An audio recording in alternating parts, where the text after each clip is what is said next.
cuando le dijo, Pedro, me amas, Pedro, me amas, Pedro, me amas, y aún recibiendo aquella palabra, aún recibiendo aquella administración personal de Jesús, todavía a Pedro le quedó un fragmento en su vida que lo estaba perjudicando.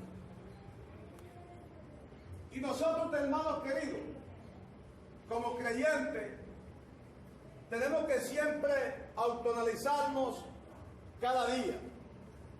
Ir al altar con humildad, con entrega, reconociendo las debilidades que todavía tenemos. Lo que podamos tener, tenemos.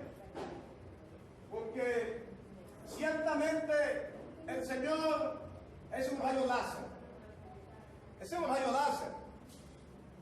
Que cuando vamos al altar o sin ir al altar, ya nos tiene listo la radiografía. Cuando vamos a la parte médica, que por problemas respiratorios, pulmonales, nos hace un rayo X, ¿verdad? Y sale algo en el pulmón, en el pectoral, hay una manchita. Hay que corregir la manchita, ¿verdad? Hay que someter un tratamiento, ¿verdad? Y luego le vuelven a hacer el rayo X para corroborar qué hizo el tratamiento. Y según el tratamiento, pues hay que duplicarlo, hay que hacerle otro, hasta que esa manchita, hasta que ese defecto salga. Quizás en nuestras vidas todavía tenemos un defecto. Quizás en nuestra vida todavía hay una pequeña mancha que nos está ensuciando el agape o el ágape, que es el perfecto amor del Señor. Entonces, como cristianos, como servidores del Señor, debemos siempre ver nuestros defectos primero para señalar el del otro. Nuestros defectos primero para yo poder evaluar el del otro. Por eso dice en Mateo 7 en adelante, ¿verdad? Que si tú vas a sacar, o si yo voy a sacar la pajita que tiene mi hermano en su ojo, yo tengo que sacar primeramente la viga que tengo en mi ojo, porque quizás mi defecto es peor que el de aquel. Y nosotros estamos aquí para considerarnos los unos a los otros, porque es lo que nos viene hablando el Señor. De muchas maneras nos lo ha hablado. Trae un siervo, trae a otro, la aplicación es la misma, los conceptos son diferentes, pero la aplicación es una. Y nos había venido hablando, ¿verdad?, sobre la compostura como cristianos, la iglesia, y nos lo sigue diciendo porque nos ama. Y así este Juan, que también tuvo defectos, porque ¿quién se escapa de defectos? ¿Quién? Entonces, Pedro acusa a Juan delante de Jesús. ¿Quién es? Pero el que estaba recostado al lado de Jesús también había tenido defecto. Cuando le dijo por allá, cuando iban a Samaria, al lugar de los samaritanos con Jesús, que Juan y Jacobo le dicen a Jesús: Señor, no te aceptan en la aldea. Tú quieres que descendamos fuego del cielo y los consuma. Jesús hubiese dicho que sí. Pero hay ideas, hay pensamientos que no están en el patrón de Jesús y creemos que están en el orden de Él. Y ahí es que viene la herradura con nosotros. Ahí es que viene el problema con nosotros. Entonces creemos que Jesús está de acuerdo conmigo, pero Jesús no está de acuerdo conmigo. Porque yo estoy de acuerdo conmigo mismo y no de acuerdo al patrón de Jesús. Y este es el grave error que la iglesia está padeciendo en estos últimos tiempos, cuando esperamos la venida de nuestro Señor. Y si esperamos la venida de nuestro Señor en condiciones así, oye hermanos, un poco riesgoso, ¿no?, que esto acontezca. Si tenemos algo todavía nosotros, ¿verdad?, en nuestro interior, en nuestra vida espiritual, tenemos que subsanar todas las cosas, tenemos que estar lo más limpio posible. Entonces, Juan tuvo sus errores, Jacobo, porque fueron 4 llamados primero, Andrés, Simón Pedro, Jacobo y Juan. Los 4 primeros fueron llamados, Mateo 4, ahí está, 18 de adelante. Los 4 primeros pescadores, los 4 primeros discípulos, los 4 que después fueron apóstoles, ellos fueron llamados. Pero ahora la historia de la Biblia no relata todas las cosas, los acontecimientos que se hicieron, que tuvieron los discípulos entre sí. Pero según historia literaria, aparte de la Biblia, Biblia expresan que estos discípulos, que estos apóstoles tenían choques violentos, tenían confrontaciones violentas, tenían discusiones violentas. Jesús los miraba, Jesús les observaba, Jesús miraba que uno era ladrón, pero Jesús no le acusaba todavía. O sea, lo que Jesús quería era que el hombre, ¿verdad?, entrara en su razonamiento, ¿verdad?, y reconociera que estaba haciendo mal, que estaba trabajando las ofrendas, que estaba haciendo algo malo. Quizás esperaba que Jesús se lo dijera. Pero Jesús es tan compasivo con nosotros. Por eso es verdad que aquí se ministra y ha ministrado el Señor a personas que tienen algo allí en su vida. Y Jesús le ministra un amor. Sigue adelante, yo te amo, yo estoy contigo. Como le contaba hace poco, que a alguien le ministraron así hace años aquí. Y alguien dijo, pero si ese varón tiene un problema, ¿cómo el varón está ministrando que Dios está con él? Que sigue adelante, que tus lágrimas no caen a tierra. ¿Cómo le va a decir? Pero es que el concepto mío, mi idea, no es igual a la de Jesús. Si fuera igual a la de Jesús, Jesús hubiese dicho, sí, desciende el fuego del cielo y mata a los samaritanos. Por eso le relata la parábola del buen samaritano. ¿Verdad? El buen samaritano, eran enemigos de los israelitas, pero está la parábola del buen samaritano dando ejemplo de que él ama a aquel y a nosotros y a aquellos también.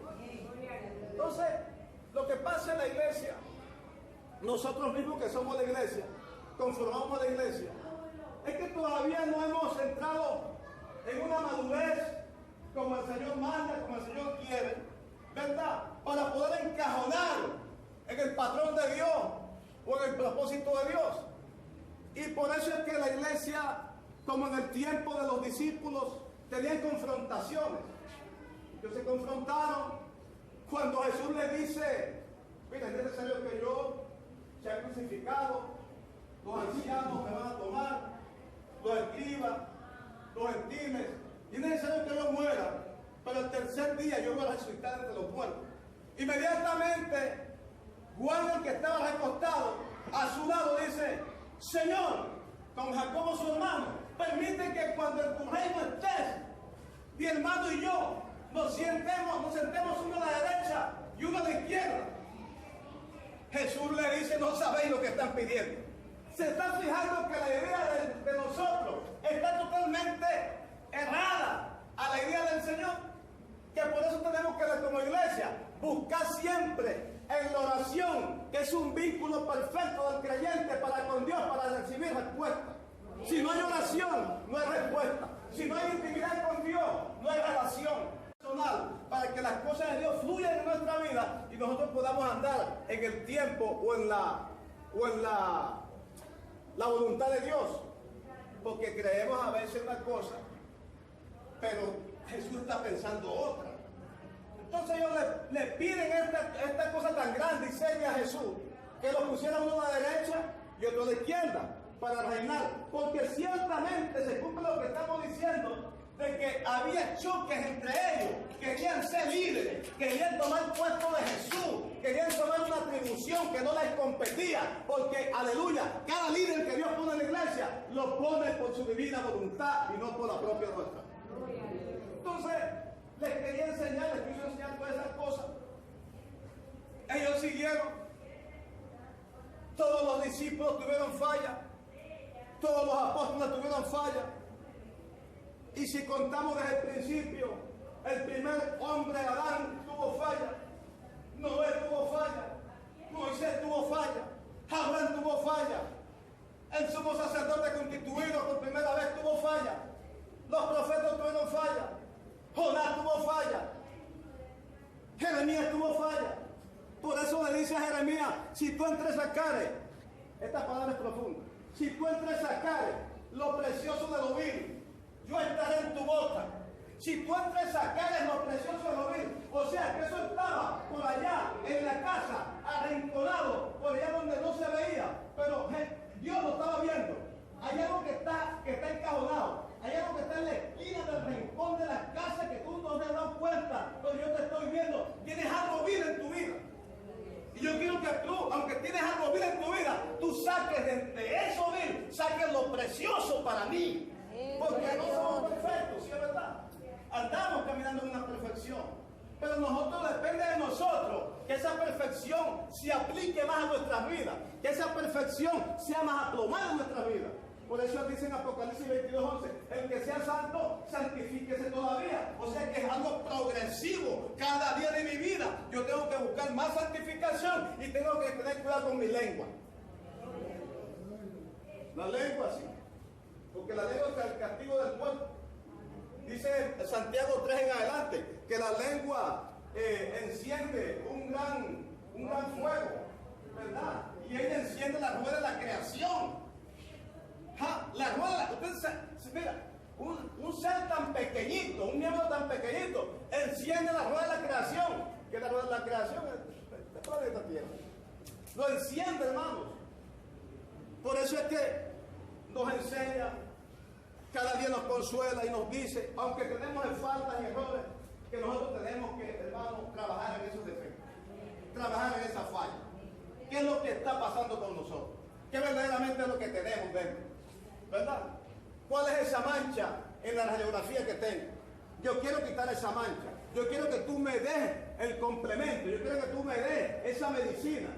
Porque depende de nosotros que nosotros reconozcamos en dónde estamos fallando, en lo que tenemos, para que Jesús haga lo propio. Nadie se cura por sí mismo en algunos casos.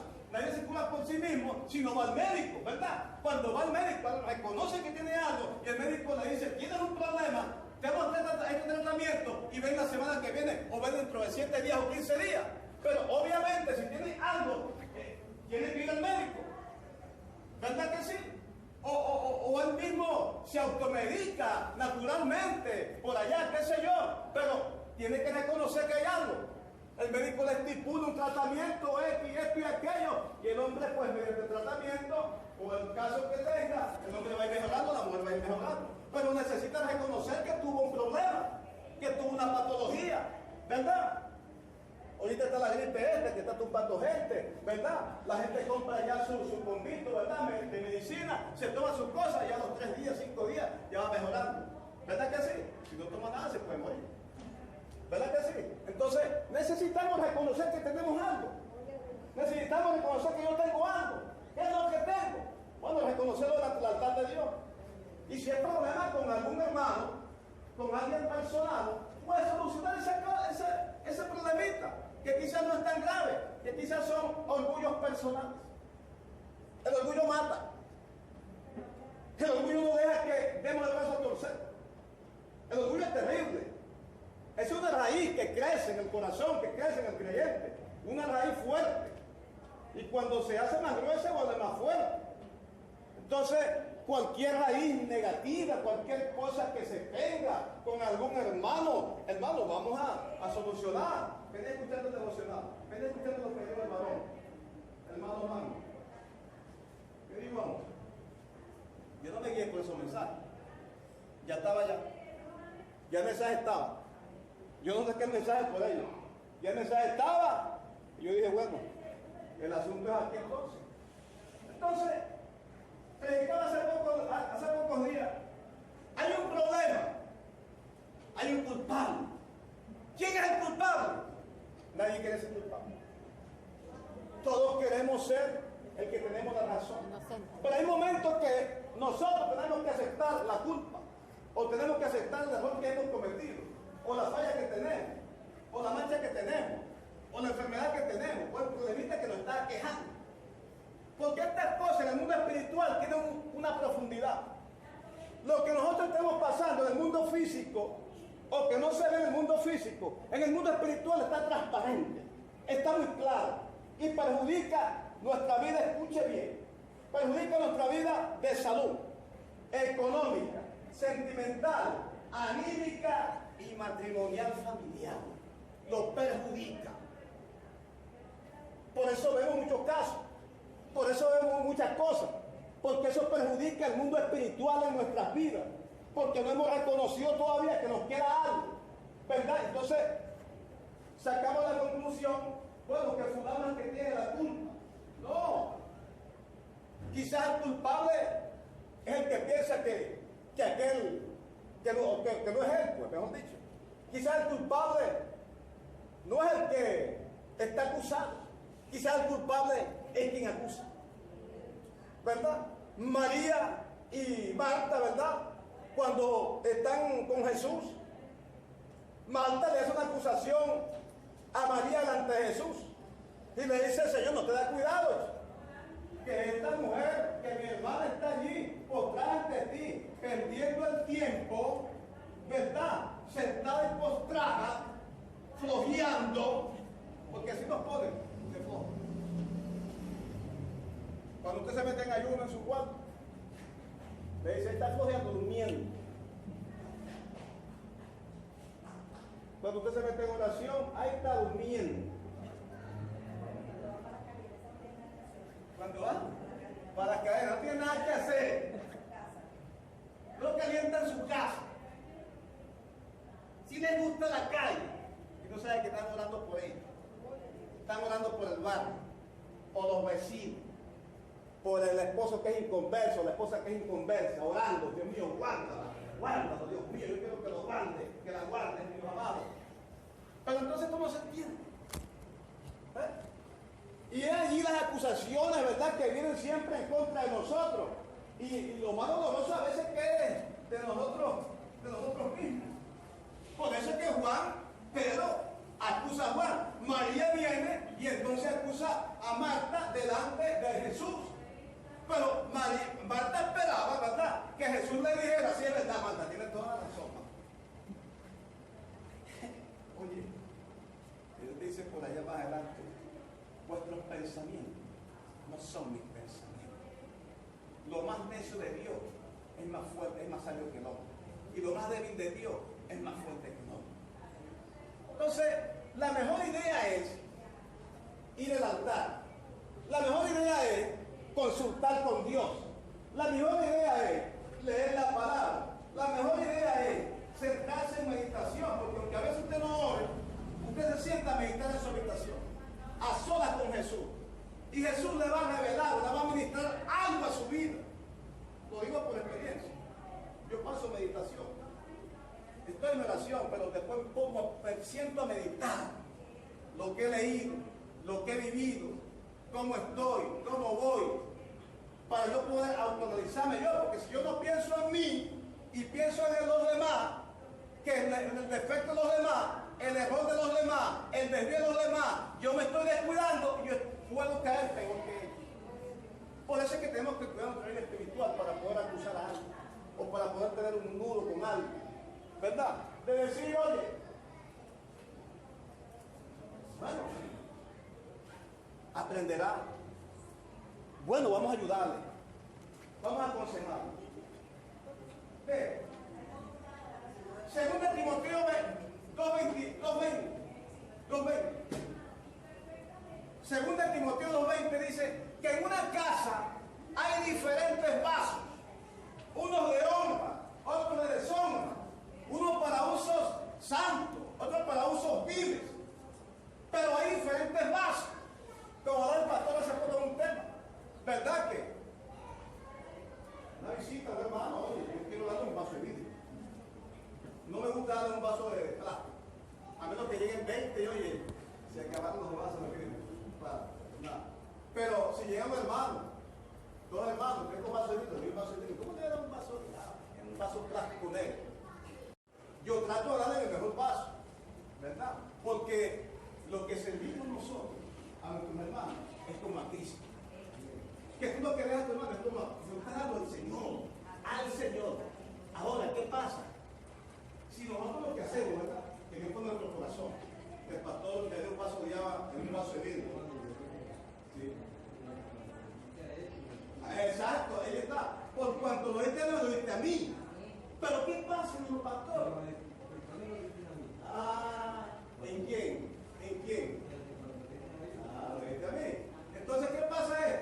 Si nosotros estamos conscientes que Dios puso en el corazón del pastor que me dé un vaso de agua fría en un vaso de vidrio, y yo vengo a su casa y le digo, no hermano, yo no quiero agua, yo no tengo sed, ¿a quién está despreciando? ¿A quién está despreciando? ¿Seguro que estás despreciando a Dios? Ciertamente que sí. Pero si no es entendido, lo desprecia. O le desprecia el café, o le desprecia el pancito. Porque hay nudos como los apóstoles que tenían nudos y se despreciaban entre sí. Bueno, le voy a decir algo. Yo no sabía. Yo tuve que enseñárselo a un muchacho que estaba empezando. Yo trabajaba en la Junta Hospital Barcelona. Yo tenía poco tiempo, pero la enseñanza que me ha dado el pastor ha sido buena, el tecúmeno. Y decía que no podemos despreciar una bendición que alguien nos dé. Métase esto en la cabeza, en el corazón, en el alma, en los cuerpos, en la coyuntura. Métaselo bien. El muchacho me pide el pasaje, yo sé que es varón.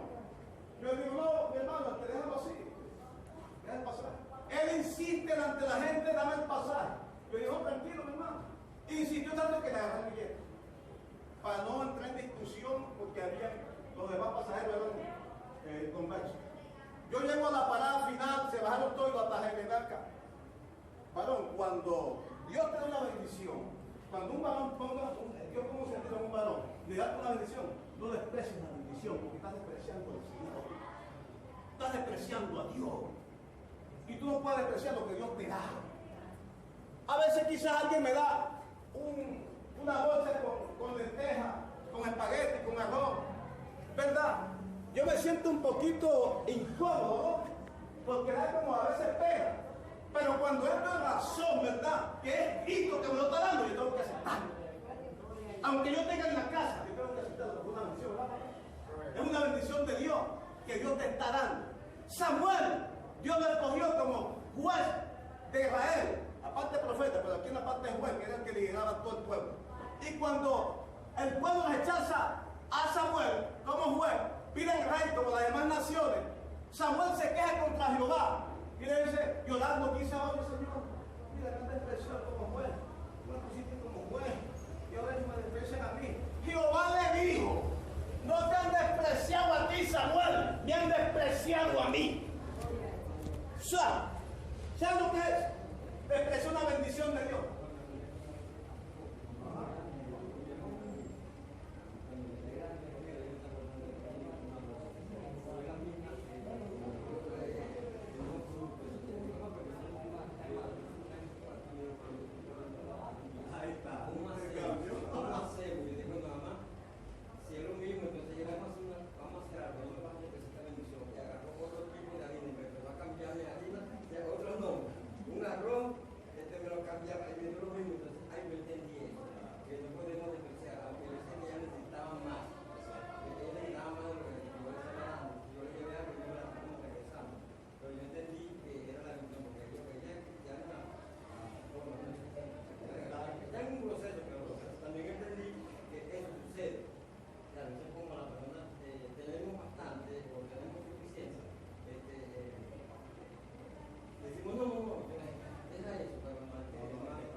Yo sé que hay hermanos que no ponen nada y no les gusta estar en el compartir.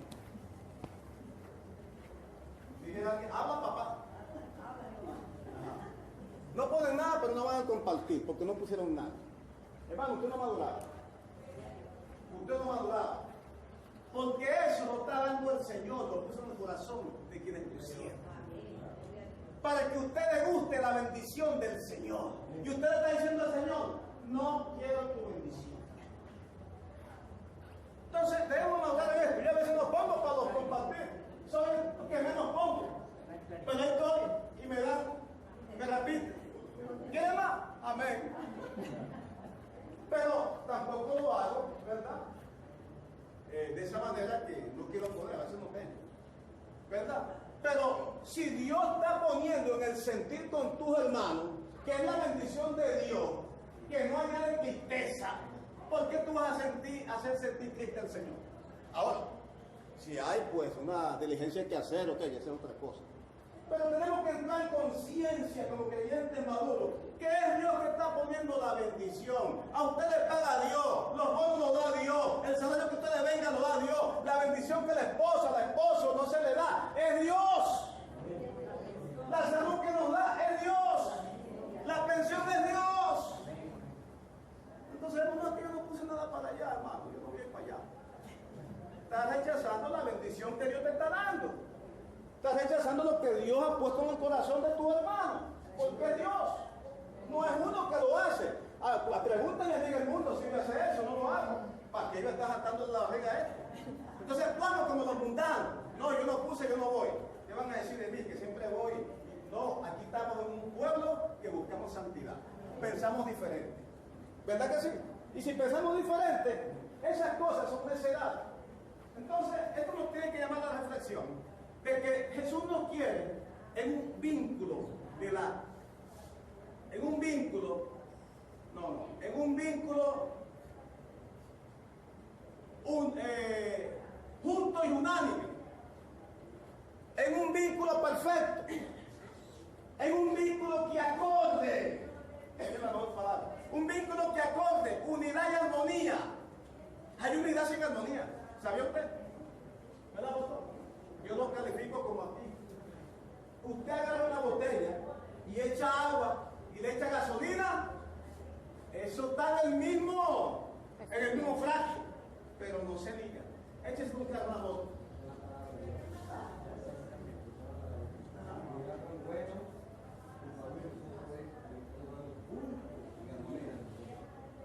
¿Cómo vemos? Entonces, pareciera que hay unidad, pero no hay armonía. No es un símbolo armónico, un círculo armónico. Falta algo. Y usted le echa esa gasolina a un carro, a una moto.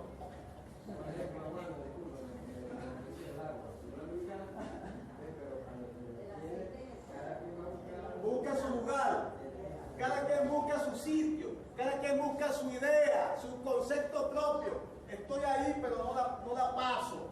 Estoy ahí, pero no digo con él. No, y no debemos entrar. Tenemos que ser niños para la malicia, pero muy buenos para las cosas importantes. ¿Verdad que sí? Entonces, porque los niños, ¿verdad?, discuten y ya no se acuerdan al ratito. Pero nosotros somos adultos, hermanos queridos. Cuando éramos niños pensábamos como niños. Ahora somos adultos, pensamos como adultos. Pues ahora somos cristianos, pensamos como Jesús. Debemos pensar como Jesús. ¿Verdad que sí? Y como en la casa hay diferentes vasos de diferentes usos, ¿verdad? No sé qué el pastor hace bueno porque te da el vaso de cama. Nadie va a ver un vaso de cama. ¿Verdad? Nadie va a ver un vaso de cama. ¿Verdad? Entonces se bebe un vaso. Yo te doy un ejemplo ahí. Como la cara de la herramienta. La cara del carpintero, o del soldador, o del... Puede haber metro, martillo, clavo, tornillo, destornillador, alicate, llave de ajustable, llave de tubo, en fin, y otros accesorios más. Y alguien dirá de ellos, tomando esta parte simbológica, quizá dirá el martillo o la madera al metro. Mide a todo el mundo y a nadie lo mide. Y mide, y habla. Siempre corrige y a nadie lo corrige. Siempre mide y nadie lo mide. Y da el clavo al martillo. Se la pasa golpeando y a nadie lo golpea. Y golpea y nadie lo puede golpear porque él es martillo.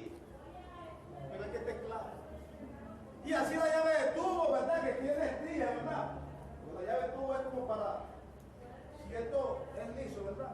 Y es un metal, la llave de tubo sirve para, con los corrugados, darle vuelta a él.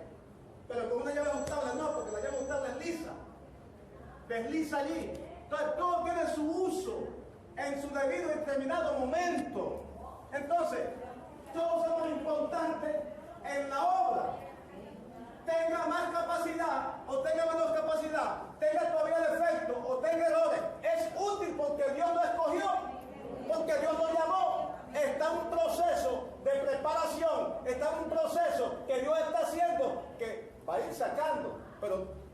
necesitamos reconocer.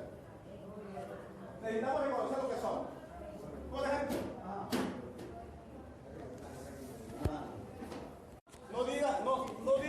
no digas muchas cosas. No hables mucho, ¿verdad? Déjalo que te lo corte. Pero es que me duele. Pero bueno, si duele, no te va a doler más. Te va a doler por un momento nada más. Pero vas a ser libertado. Ahora, Juan, hermanos, y todos aquellos hombres, con todos los defectos, puede escribir una carta después de anciano. Perdón, 3 cartas. Después de anciano. Ya no pensaba, como en aquel momento, cuando dijo, descienda todo el cielo y los malos. Ya vamos a pensar estar entonado con Jesús. Ya vamos a pensar de otra manera. Porque la madurez nos llevó a esa actitud, ¿verdad? De ser generoso, de ser comprensivo, de ser compasivo con los que estaban empezando. Y por eso, puede que tenga años, ¿verdad? La persona, que tenga años. Y no puede hablar más, ¿no? Que dijo Juan del hermano. Tenemos el caso de hermana Sobeida, ¿verdad?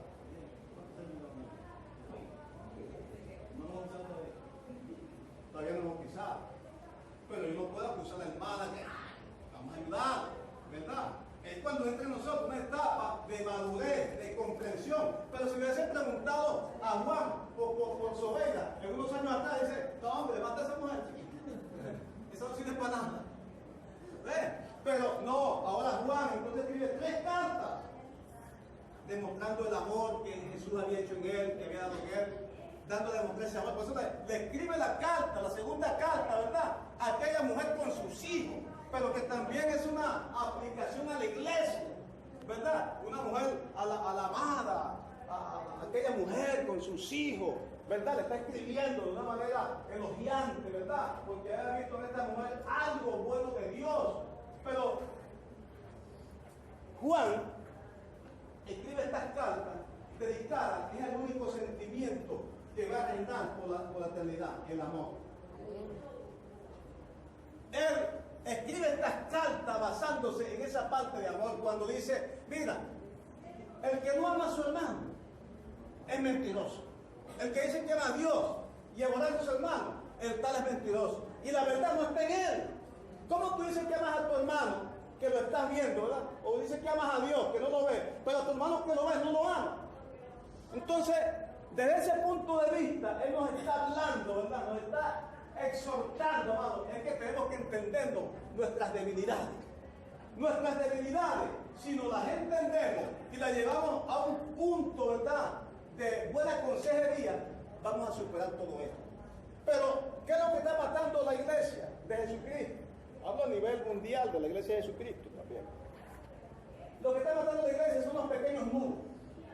Los pequeños nudos que nosotros hemos puesto a Jesús para que rompa ese nudo, ¿verdad? Un nudo de intriga, un nudo de incomprensión, un nudo de arrogancia, de orgullo, que no nos deja ir más allá a lo que Jesús quiere o planificado con nosotros. Entonces, Juan entiende después de los años lo que es el amor verdadero, lo que es la comprensión verdadera, y él escribe estas 3 cartas, elogiando el amor de Dios y elogiando a la iglesia, a los hijos. También le escribe a Gallo, le escribe a otro también, pastor de otra iglesia, y lo elogia, ¿verdad? Porque también Gallo era un anciano, pero ya había entendido, comprender. Por eso es que los años, hermano, nos hacen madurar. Pero nos hacen madurar si ciertamente estamos allí metidos con Dios, buscando la voluntad de Dios, ejerciendo la voluntad de Dios. Porque pueden pasar muchos años, así como esta hermana, que no estoy hablando más de ella, que Dios la guarde, que Dios salve su alma, ¿verdad? Pero eso nos sirve de ejemplo para nosotros, hermanos, dar un consejo. Porque si no hubieran así, ¿a quién aconsejáramos? Si no hubieran débiles, ¿a quién fortalecemos? Entonces es necesario que en el pueblo de Dios hayan todo este tipo de creyentes, ¿verdad que sí? Para fortalecernos los unos a los otros. Hermano, mire, ve.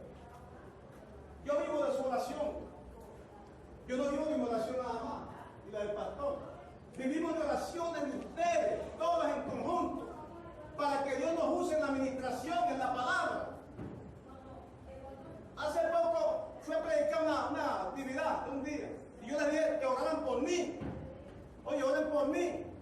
actividad. Y esa oración fue eficaz, es contundente porque Dios es un vallado protector. Y en esa actividad se derramó la gloria del Señor. Yo digo, Dios mío, bueno, gloria a Dios, esto me va a hacer más chiquito. Y vino un paralítico en una silla de ruedas. Y Dios lo levantó de la silla de ruedas. En el video quedó corto porque y se ve oscuro. Él empezó a caminar. Y dio vuelta por la tarima y siguió dándole vuelta por el círculo. Jesús lo levantó. ¿Gracias a qué? A su oración que usted hizo. Esa oración no es en vano. Entonces, todos necesitamos, como la caja de herramientas, el martillo necesita un clavo para martillarlo. El serrucho necesita madera para serrucharla. La soldadura necesita un metal para soldar. Y así todo va encajonando en lo que podemos hacer, lo que vamos a hacer. Va a ser una mesa. Necesitas metro, necesitas clavos, necesitas tornillos, necesitas escuadra, necesitas la madera, necesitas el serrucho. Todos son importantes. Todos tienen un uso importante para Dios. Que no nos escape, que no se nos escape a nosotros. Que mi hermano es más débil, que mi hermano está mal, o que mi hermano todavía le falta, cuando a mí también me falta. Porque hay diferentes circunstancias en nuestras vidas que nos pueden afectar, una muy diferente a la del otro, pero en cierto modo tenemos algunas diferencias que tenemos que superar, que tenemos que nosotros analizar para que el Señor, el que es carpintero, entonces empiece a usar a cada elemento. Para que el carpintero entonces diga, yo los uso a todos. Yo para hacer una mesa necesito del martillo, del metro, del clavo, del serrucho. Para hacer una mesa de metal necesito la soldadura, necesito la llave de tubo, necesito la llave ajustable, necesito electrodo. Todo es importante para la construcción de una obra. Todo es importante para llevar la obra hacia adelante. Ninguno es ineficaz. Los mismos nuevos creyentes son eficaces. El que está llegando nuevo es eficaz, porque ellos aportan también. Ellos aportan, ¿verdad que sí? Dan una ofrenda, se desprende de una ofrenda, ¿verdad? Ya está aportando, ya es útil a la obra. Y Dios ve eso con agrado. Quizás no está todavía en la potencia que Dios quiere, pero está empezando algo que Dios está empezando y va a perfeccionar. ¿Verdad? Entonces, debemos de nosotros saber entender las debilidades de nuestros hermanos. Vea, y nos la demuestra el Señor en la parábola, cuando él hace el señalamiento allí que había un amo, y el amo salió a buscar trabajadores para su viña. Salió a la primera hora, 6 de la mañana, contrató a los labradores, quedaron en un denario era un buen salario, cubría muchas cosas para un día. Y entonces el denario, ok, fue a la tercera hora, 9 de la mañana, contrató igual. Fue a la sexta hora, 12 al día, contrató igual. Fue a las 3 de la tarde, hora novena, contrató igual. Fue a la quinta hora, la hora 11, contrató igual. Por un denario. Cuando van a arreglar cuentas, ¿verdad? Le dice al mayordomo, reúnenme los obreros y dale a cada uno lo que quedamos en pagar. Cuando empiezan a darle a los que empezaron a las 6 de la mañana, 12 horas de trabajo. 12 horas reciben el denario. Y ellos ven que los que llegaron y trabajaron una hora recibieron un denario también. Se quejaron. Se quejaron de esto. Los pusieron de flojo. Y ellos se creyeron la Coca-Cola del desierto. Que hicieron todo el trabajo. Hermano, Dios no hace excepción de personas. Dios no exceptúa a nadie. Dios no lo pone a usted en un excepto, no. Dios sabe lo que hace. Por eso, tanto el último que llegó, tanto los primeros que trabajaron, recibieron la misma paga. Dando a entender que Él no desprecia a nadie, que Él no hace excepción de personas por nadie, sino que los primeros serán últimos y los últimos los primeros. Aquí le van a dar la receta primero. Póngase aquí adelante, ¿no? Y esta es la primera, ¿verdad?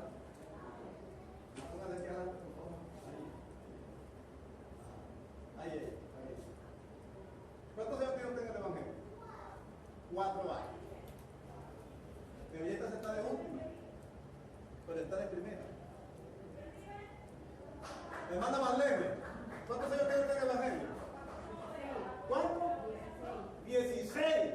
Debería estar aquí. Ahora, si usted se viene para acá adelante, levántese, por favor. Usted se viene para acá adelante. ¿Verdad? Se complementa lo que dice el Señor, que para Él no hay excepción de personas. Los que son llamados de último y de primero tendrán la misma recompensa. Son recompensados igual. Aquí lo que tenemos que hacer es aprender cada día. Cada día aprender de las enseñanzas, de la palabra, de lo que Dios nos ministra.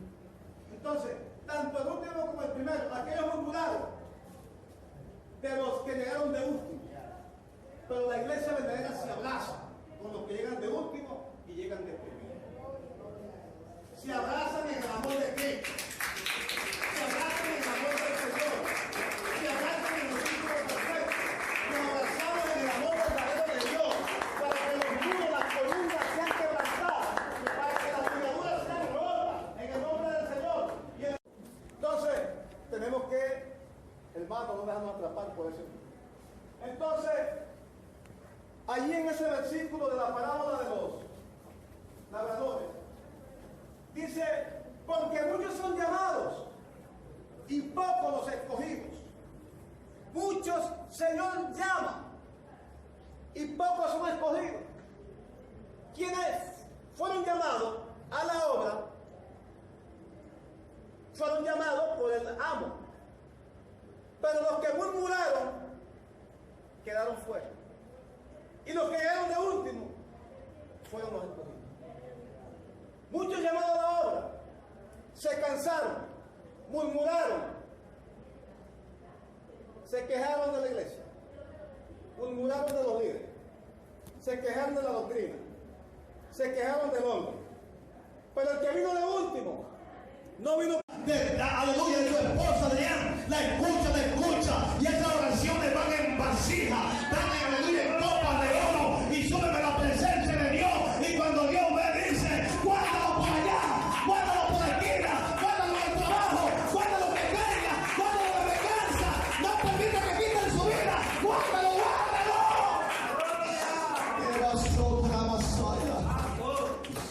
Y vas contra la masaya. Hoy Dios fortalece esta estructura. Hoy Dios fortalece esta estructura. No digas que no sirves. Como la caja de madera que tiene muchas cosas, muchos instrumentos. El clavo es importante, el martillo es importante, el metro es importante, el serrucho es importante. Todos tienen un uso. Y aunque Dios te dio una capacidad, aleluya, Dios la va a desarrollar. No te preocupes por lo demás, porque Dios hará las cosas perfectas. No te preocupes por lo que no entiendes. No te preocupes por la falla de los demás. No te preocupes porque Dios va a corregir la falla de los demás. Solamente preocúpate por ti. No te preocupes por lo que Dios, aleluya, va a hacer en tu vida. Aunque no entiendes muchas cosas, aunque has tenido dudas, aunque no te preguntas cosas y no tienes respuesta, llegará la respuesta del Altísimo a tu vida. Solamente te espera como aquella mujer que fue esposa de Jacob y se encontró con Jesús. Y Jesús le dijo, tú tienes sed, ¿verdad?